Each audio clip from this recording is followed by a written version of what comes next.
Iba't ibang klaseng flavors ng mga siopaw na hindi tinipid sa palaman and overloaded, kaya masasatisfy talaga ang siopaw cravings mo dito.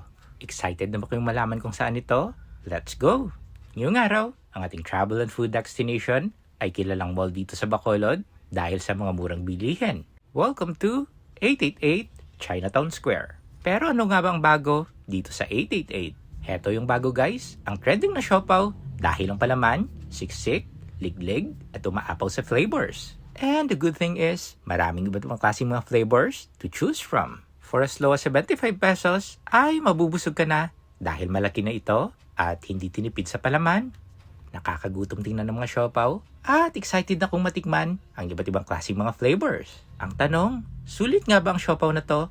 At heto na nga ba ang pinakamasarap na siopaw dito sa Bacolod? This is the regular size siopaw at heto naman ay ang junior size. O diba, hitsura pa lang, nakakagutom ng tingnan. The moment of truth, simulan natin dito sa pinakapaboritong ulam ng mga Pinoy, ang adobo. Kitang-kita nyo naman kung gaano ka-soft ang dough at hindi tinipid sa palaman. Walang halong biro, sobrang sarap nito guys. Nagbe-blend ang lahat ng flavor. Unang flavor pa lang itong natikman ko, pero totoo nga, this is one of the best siopaw dito sa Bacolod. Talagang mapapahambal kaya nga, grabe ka namit.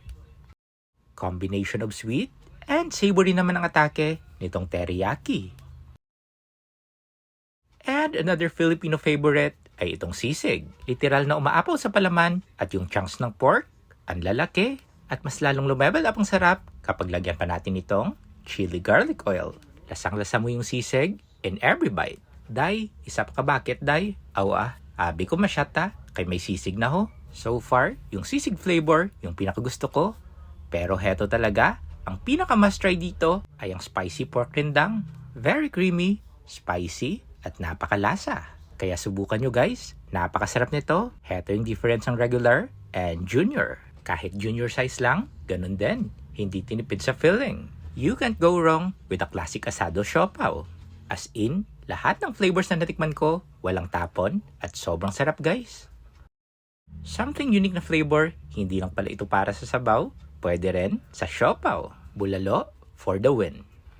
Makaon na sa siopaw sa Hungry Army. And this is Destination. Till my next food and travel destination.